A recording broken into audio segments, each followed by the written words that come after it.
Sanjay Danje Deva Dan Deva Gidan Deva Giji Sanjay Danje Duna Danda Nagi Gidan Deva Giji Sanjay Danje Duna Mipe Deva Dami Deva Giji Sanjay Danje Neri Jadani Dan Deva Dan Yola Neba Yuji.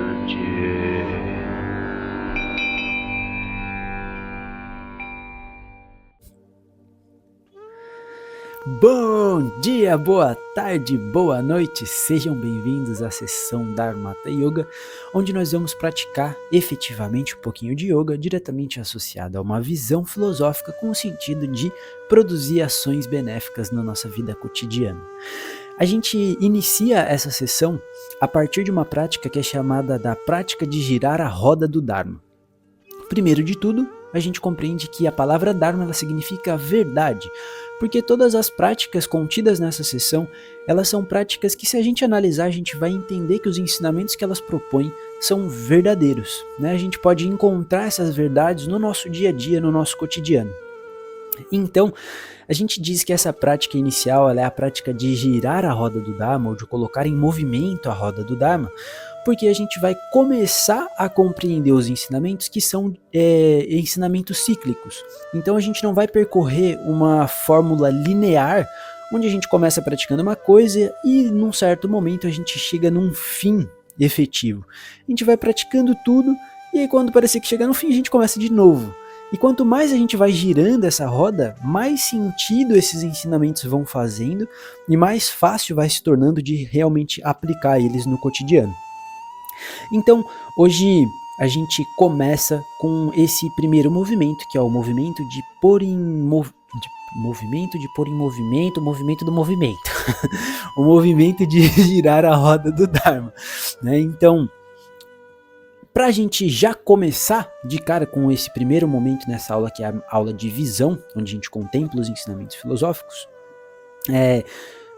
com uma pergunta, que é: quem aqui tem algum grau de insatisfação na vida? Eu já fiz essa pergunta uma infinidade de vezes e todas as vezes todo mundo acerta. Porque todo mundo fala assim, eu. Então daí você já vê que é verdade, né? A gente tá falando que o negócio é verdade. Eu pergunto, alguém tem um grau de insatisfação? E todo mundo fala, eu. E todo mundo acerta, porque realmente o grande sentidor, o grande ser que sente a insatisfação é o eu. Então aí a gente tem uma boa notícia, que não é você que tem insatisfação.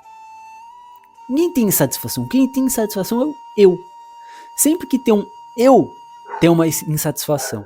Ou seja, a gente compreende que a insatisfação ela existe, ela está na nossa vida sempre. E aí a gente contempla que essa insatisfação ela tem uma origem, ela vem de algum lugar. E esse lugar é a fixação na nossa própria ego-identidade. E eu não entendi nada, como assim? Imagine que quando alguém pergunta quem é você, você vai dar uma série de definições. Ah, eu sou assim, eu sou assado, eu gosto disso, não gosto daquilo, eu tenho tal emprego, eu estudei tal coisa, eu tenho uma família assim. Ou seja, todas essas definições, elas são definições de um personagem, de uma identidade. Se você vê bem, você mesmo tem várias formas de operação. Tem um eu, que é o eu do trabalho. Então as pessoas do trabalho elas te veem de uma maneira, no trabalho você faz algumas ações específicas e lá você é uma pessoa. Mas você não é a mesma pessoa que você é no trabalho, por exemplo, com a sua família. Com a sua família você tende a mudar um pouco e ser de outra maneira um pouco diferente. Com o seu companheiro, companheira, namorado, o que for, também tem uma operação que já é um pouco diferente. Você lida com essa pessoa de outra forma, né? Então, a gente percebe que o eu, ele não é tão rígido assim. Mas quando alguém pergunta quem é você, a gente tem a sensação de que a gente é uma pessoa específica, que a gente é de um jeito específico. E esse eu específico tem desejos e apegos específicos. E é daí que vem a insatisfação. A gente tem um certo apego àquilo que a gente gosta e àquilo que a gente não gosta. A gente tem um certo apego a como a gente gostaria que as coisas fossem e uma certa aversão ao que a gente não gostaria que existisse. Então, a nossa insatisfação vem de a gente estar sempre buscando sanar esses desejos da ego-identidade. Então, sempre que a gente está tentando regular isso, sempre que a gente está tentando satisfazer os desejos da ego-identidade, pode ser que às vezes dê certo e a gente se sinta um pouco bem, mas grande parte das vezes isso não vai dar certo e a gente fica insatisfeito. Ah, mas a realidade não é como eu gostaria que fosse. Ah, mas eu não queria que fosse assim, né? Eu queria que fosse de outro jeito. Então tudo vem desse desejo apegado que está diretamente relacionado à ideia que nós temos de nós mesmos. Então, por exemplo, se a gente gosta de um tipo de comida, isso configura quem a gente acha que a gente é. Fala, ah, eu sou assim, eu gosto disso. Mas muitas vezes, se tu comer alguma coisa que você não gosta, pode ser que se você tiver um pouco livre do apego a essa ego-identidade, você consuma aquilo e fala, nossa, mas dessa vez eu gostei. Mas a gente impõe uma limitação a nós mesmos, que fala, não, se eu não gosto eu não quero, sai de perto de mim, não vou fazer, não quero mais. Né? Então isso vai gerando esse campo de insatisfação na mente. Por isso a gente diz que o eu é a origem dessa insatisfação. Não é que o eu é a origem da insatisfação, mas o apego, né, sobre essa ego-identidade, né, o apego à forma como nós acreditamos que nós somos, nos limita a sermos assim, enquanto a gente poderia ser de várias outras maneiras. Se a gente está apegado ao que a gente gosta, a gente tem uma ego-identidade muito limitada e aí a gente não tem nem a chance de gostar de outras coisas, né? E sempre que algo que a gente não gosta aparece no nosso caminho, insatisfação. Então, a gente diz que esse eu, esse apego ao eu, é a origem da insatisfação. Mas daí vem uma notícia melhor ainda. A notícia melhor ainda é que há solução. Né? Então, a gente reconhecendo isso, vai olhar, tá, mas tem como solucionar isso? Tem. Como é que eu faço? Eu me liberto do desejo apegado ou do apego a mim mesmo. Não preciso me auto-abandonar ou esquecer de mim, não é nada disso. Eu vou trabalhar para me desapegar das coisas que eu gosto muito e me libertar das prisões que a minha própria mente cria. Eu vou me libertar das limitações desse eu que eu acredito ser, para que assim eu esteja livre e dentro dessa liberdade há um pouco mais de tranquilidade. Então, tendo dito isso, beleza. Tá, mas como é que eu faço? Como é que eu vou então me libertar disso? E aí entra o Dharma. Daí entra esses ensinamentos cíclicos. Esses ensinamentos cíclicos, eles vão dizer para nós, existe uma visão que é a visão correta. A visão correta é basicamente a gente entender que nós não somos limitados ao que nós acreditamos ser, muito menos ao que o outro pensa da gente. Então quando alguém olha pra gente e fala, você é assim, assim assado, você é isso, aquilo outro, a gente pode assumir isso como uma verdade e sofrer muito por isso. Ou também se engrandecer muito e achar que é uma grande coisa. A visão correta seria a gente olhar para nós mesmos e entender que nós somos uma consciência completamente livre e criativa.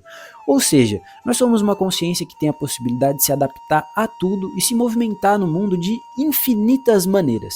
E a gente tem a opção de escolher como a gente vai se manifestar, o que a gente vai fazer, como a gente vai fazer. Então, a visão correta seria a gente compreender que esse eu não é fixo. Esse eu, ele muda. Tanto é que quando a gente era criança, a gente era de um jeito. Quando a gente foi adolescente, a gente foi de outro jeito. Nossa vida adulta, a gente é de outro jeito. Na velhice, a gente vai ser de outro jeito ainda. A gente está em constante mudança. O eu, ele não é fixo e nem rígido. O eu, ele está em constante alteração. A gente muda a cada dia. Eu diria que até a cada respiração, a gente já mudou e não é mais o que foi antes. Então, isso se aplica também a todos os outros seres e a todos os fenômenos. As coisas não são rígidas e fixas, as coisas estão sempre totalmente em mudança. Daí tem até, eu vou até sair um pouquinho aqui, ó. Impermanência. Impermanência é a lei que rege tudo. Porque tá tudo mudando o tempo todo, nada é permanente. As coisas duram algum tempo, às vezes um tempo longo, às vezes um tempo curto, mas sempre somente um tempo. Então, essa seria a visão correta. Olhar para as coisas dessa maneira. Tudo é impermanente, tudo é transitório, tudo muda, inclusive eu. A partir daí, a gente começa a entrar então no pensamento correto. Pensamento correto é, a partir disso, a gente olhar e falar, tá, então, tudo muda o tempo todo, tudo é fluido e impermanente. Como é que eu posso me manifestar no mundo e na vida? O pensamento correto para nós é pensar que se a nossa essência, a coisa que a gente mais quer é ser feliz, e que todos os outros seres também estão buscando a mesma coisa, que a gente possa ter pensamentos auspiciosos, pensamentos compassivos para com nós e para com todos os outros seres. Então, pensamento correto é um pensamento que tem base em amor, compaixão, alegria, equanimidade, né? E assim por diante. E aí, agora o caminho começa a ficar muito fácil e fluido. Por quê? Se no pensamento começa assim, depois a gente tem a fala. O que é uma fala correta? É uma fala verdadeira, uma fala positiva, uma fala altruísta, uma fala que gere benefício. Que é o oposto de, por exemplo, mentir, xingar, agredir com palavras,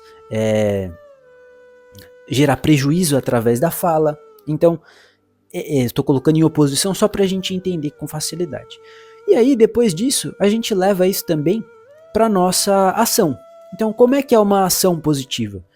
Uma ação altruísta, uma ação que visa gerar benefício a todos os seres, né? Pelo menos a todos que estão ao seu entorno, pelo menos no mínimo a si mesmo, né? Evitando ações que sejam prejudiciais, como, por exemplo, eu sei que se eu consumir um tipo de substância, aquilo prejudica meu organismo. Eu vou continuar consumindo aquela substância? É um refrigerante, por exemplo. A gente já sabe que isso faz mal para o corpo. Então, por que eu vou fazer isso comigo mesmo? Por que eu vou seguir fazendo ações que prejudicam o meu corpo?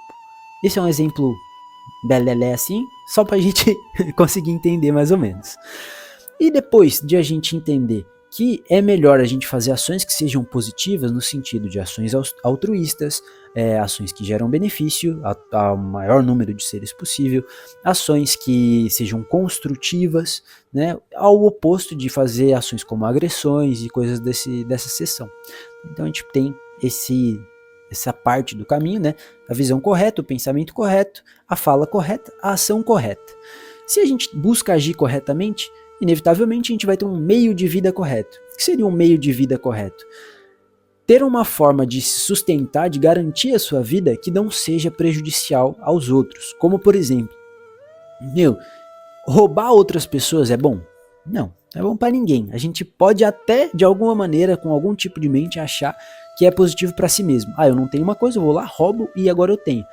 Mas o fato é que isso vai causar uma série de problemas, como ansiedade, medo, culpa e coisas desse tipo.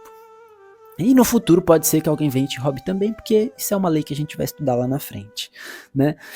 Então o ponto é que o meio de vida correto seria evitar ações para sobrevivência que sejam prejudiciais aos outros. Eu dei esse exemplo agora que é, por exemplo, roubar. Eu vou tentar não roubar para garantir a minha subsistência, porque isso prejudica o outro. O outro fez alguma coisa para obter o que tem, e eu vou lá e tiro dele, isso prejudica o outro. Então a gente vai buscar por um meio de vida que possa ser positivo. Aqui eu poderia colocar um exemplo de pessoas que estão trabalhando em ambientes que são um pouco, não sei a palavra para utilizar, mas que são um pouco difíceis, como por exemplo, a pessoa que está trabalhando em pronto-socorro, né? Ela está vendo pessoas que sofreram acidentes o tempo todo. Então pessoas que perderam um braço, pessoas que estão com cortes no corpo todo, nesse tipo de situação. Mas tem alguns seres que estão lá ajudando essas pessoas para que elas possam ficar bem.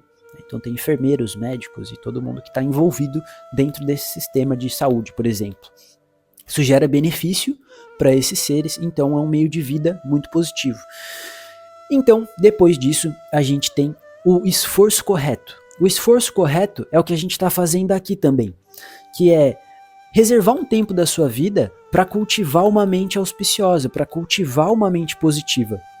Então, o esforço correto é o tempo de dedicação que eu vou ter para manter a minha visão correta, né? Então, se eu medito, esse tempo que eu tiro para meditar não é que a gente vai meditar sempre com muito prazer, com muita vontade. Nossa, hoje eu tô tão afim de meditar.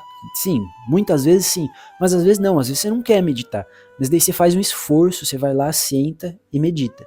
Então esse esforço a gente chama de esforço correto, que não é só sobre a meditação, é sobre uma alimentação correta, né, para evitar comer algo que faça mal para o seu corpo e optar por comer algo que às vezes não é tão gostoso, mas faz bem. Também se aplica nas relações, né? Eu fazer o esforço para, por exemplo, não entrar em conflitos. Né? Às vezes a gente se inflama, a gente tende a entrar em conflito, mas a gente vai fazer o esforço de tentar não entrar. Esse é o esforço correto. E assim por diante. Depois que a gente tem o esforço correto, a gente entra num aspecto que é o 7º passo do caminho, que é a atenção plena correta. Então, se eu reconheço, por exemplo, que o passado ele já cessou, o futuro ele ainda não surgiu, o que eu tenho exclusivamente é o presente ou agora, né? Tudo bem, a gente pode ter planejamentos de futuro, tudo bem, a gente pode ter memórias de passado, mas que a nossa mente possa se estabelecer firmemente aqui e agora. Assim a gente já evita ansiedade e depressão, por exemplo. A gente se mantém fazendo o que precisa ser feito nesse exato momento. Então essa é a atenção plena ao momento presente, atenção plena correta. A gente pode também ter atenção plena sobre, por exemplo, compaixão. Se eu mantenho a minha atenção em ser compassivo, eu vou evitar ações prejudiciais. E assim por diante. Por fim, a gente chega no último ponto desse caminho, que tem 8 passos, né? Que é a concentração correta.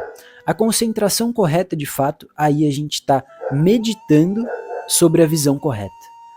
Então a gente estabelece clara e firmemente a visão correta no momento da meditação. Então eu vou meditar, por exemplo, sobre a impermanência, sobre lucidez, sobre compaixão, de maneira realmente concentrada, sem perder o foco nisso. Então a concentração correta é a concentração correta em nos libertarmos das nossas insatisfações. A gente se concentra sobre isso e não perde essa concentração. Então, esse caminho que tem 8 passos, né? Ele compreende essas ferramentas de aplicação na vida cotidiana. Então, visão correta, pensamento correto, fala correta, ação correta, meio de vida correto, esforço correto, atenção plena correta, concentração correta. Maravilha! Fiz aqui um compilado breve para que a gente possa então ir para a nossa prática, onde a gente vai pegar esse conteúdo e experimentar ele através da atividade psicofísica. Beleza? Então vejo vocês no próximo vídeo, na aula prática, onde a gente vai fazer yoga com todo esse conteúdo filosófico a fim de chegar na postura simbólica dessa prática, que é a postura da roda.